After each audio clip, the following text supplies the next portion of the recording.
जिंदाबाद जिंदाबाद। भारत माता की जय, भारत माता की जय। अरे यार वंदे मातरम, वंदे मातरम, वंदे मातरम। पुलिस प्रशासन हाय हाय, पुलिस प्रशासन हाय हाय, पुलिस प्रशासन हाय हाय, पुलिस प्रशासन हाय हाय, पुलिस प्रशासन हाय हाय, पुलिस प्रशासन हाय हाय। ये गुंडागर्दी नहीं चलेगी, ये गुंडागर्दी नहीं चलेगी, ये गुंडागर्दी नहीं चलेगी। पुलिस प्रशासन हाय हाय, पुलिस प्रशासन हाय हाय, पुलिस प्रशासन हाय हाय, पुलिस प्रशासन हाय हाय। ये गुंडागर्दी नहीं चलेगी, ये गुंडागर्दी नहीं चलेगी। पुलिस प्रशासन। सोमवार को 10 तारीख को कातिलाना हमला हुआ मेरे पर। 30-35 लोग इकट्ठे होकर के कार्यालय में घुस गए, जिसमें मुझे जान से मारने की कोशिश की गई। जब मेरे कार्यकर्ताओं ने मुझे बचाने की कोशिश करी तो महिला कार्यकर्त्री नीलम सक्सेना, जो संगठन मंत्री हैं प्रदेश राष्ट्रीय की, उनको जान से मारने की कोशिश की गई। गैस सिलेंडर से आग लगाने की कोशिश की, उनका दुपट्टा खींच करके उन्हें गला दबाने की कोशिश की गई। लेकिन पुलिस ने हमारी एफआईआर तो लिख ली, लेकिन आज 1 सप्ताह होने के आसपास है, पुलिस ने अभी तक किसी को गिरफ्तारी नहीं करी है। पुलिस मुकदर्शक बनी हुई है। अभी माननीय सीओ साहब से मुलाकात हुई है, उन्होंने हमें पूर्णतः आश्वासन दिया है कि हम इस पर कार्रवाई करेंगे। मुझे सीओ साहब से बहुत उम्मीद है कि वो हमारे साथ न्याय करेंगे और जनता में इंसाफ दिलाएंगे। गुप्ता जी, कब की घटना है और कहाँ हुई थी घटना, बताएं। मेरे राष्ट्रीय कार्यालय पर हुई थी, लवी नरसिंह होम सामने राष्ट्रीय कार्यालय राष्ट्रीय शिव शक्ति सेना का, वहीं पर घटना हुई थी, जिसमें कि लगभग ये लड़ाई कोई हिंदू लड़ाई नहीं थी, ये एक सोची समझी प्लानिंग थी। उन्हें ये मेरा केसरिया, जो मेन मालिक हैं, संचालक हैं, उन्हें ये मेरा केसरिया अच्छा नहीं लग रहा था। उनकी ये सोच थी कि किस रूप से इसे यहाँ से भगाओ, क्योंकि मैं राष्ट्रीय संगठन का आदमी हूँ और 20 साल से माननीय मुख्यमंत्री के साथ मैं संगठन से जुड़ा हुआ हूँ। उनका ये कहना था किसी सोच से यहाँ से निकलो, संगठन खत्म करो, हम नहीं चाहते संगठन चले। संजय भाई साहब, कितने लोगों के खिलाफ मुकदमा दर्ज हुआ है और पुलिस ने क्या आश्वासन दिया है?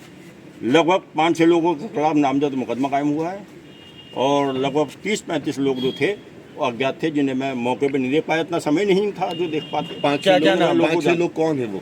उसमें मुनीर खां हैं, राजीव गुप्ता, अरविंद गुप्ता, उसका भाई, उसके पिताजी और शावेज। गिरफ्तारी अभी किसी की नहीं हुई है, कोई अभी बरामदगी नहीं हुई है। आप सरकार का एक अहम हिस्सा है, लेकिन अभी तक इतना टाइम हो गया, आप बता रहे 1 हफ्ता हो गया, उसके बावजूद आपको इंसाफ नहीं मिला। आखिरी अगर इंसाफ नहीं मिला तो क्या आंदोलन करेगी शिवसेना? इसकी रणनीति बैठ के बनाएंगे कि क्या होता है। वैसे मुझे सीओ साहब पर पूरा भरोसा है कि वो न्याय दिलाएंगे। उन्होंने पूरा आश्वासन दिया है मुझे कि मैं इस पर कार्रवाई करूंगा ठोस तरीके से। अभी तक आपने यहाँ के विधायक या मंत्री जी से आपने मुलाकात करी इस विषय को लेके? विधायक जी से मेरी मुलाकात हुई थी, विधायक जी ने भी मेरी, उन्हीं के कहने पर ये एफआईआर दर्ज हुई। लेकिन इसमें एक धारा काट दी गई, क्योंकि जो कार्यकर्ता को जान से मारने की कोशिश की, धारा 307 नहीं लगाई गई, उस धारा को हटा दिया गया।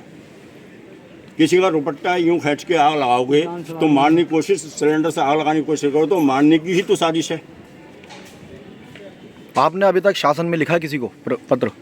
शासन में हमने मानवाधिकार, क्योंकि हमने अभी किसी को लेटर यूँ नहीं लिखा था कि हमें आश्वासन दिया जा रहा है तो हमें समय दो, हम गिरफ्तार करेंगे। जो डीवीआर, जो एक मतलब चश्मदीद गवाह होता है, कंप्यूटर कैमरे, उसका डीवीआर ले गए, लैपटॉप ले गए, पैसा ले गए, सिलेंडर ले गए, उसका अफसोस नहीं है। मैंने इंस्पेक्टर साहब से कहा था मेरा डीवीआर दिलवा दो, जिसमें वो लोग मौजूद हैं। इंस्पेक्टर साहब बोले नया खरीद लो, वो बरामद नहीं हो सकता।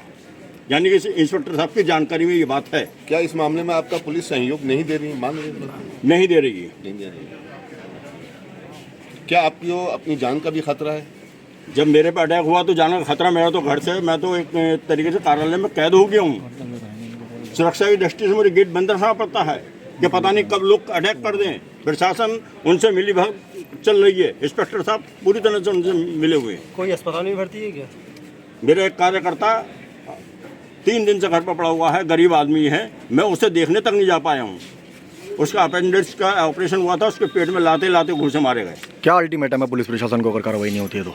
नहीं होती है तो देखेंगे, सड़कों पर उतरेंगे राष्ट्रीय शक्ति सेना कार्यकर्ता। आपने कहा था योगी महाराज जी से, मुख्यमंत्री जी से मुलाकात करी जाएगी इस विषय को लेके। आपका पुराना ताल्लुक भी है और पार्टी में भी रहे हैं, क्या आश्वासन? मैं आज रात को ही बाहर निकल रहा हूँ, लखनऊ निकल रहा हूँ। प्रयास करूँगा माननीय मुख्यमंत्री मेरी मुलाकात हो जाए, मैं उनके सामने सब ये बातें रख सकूँ। क्या होता है उसके 2 दिन बाद मैं आप सब लोगों को ठीक।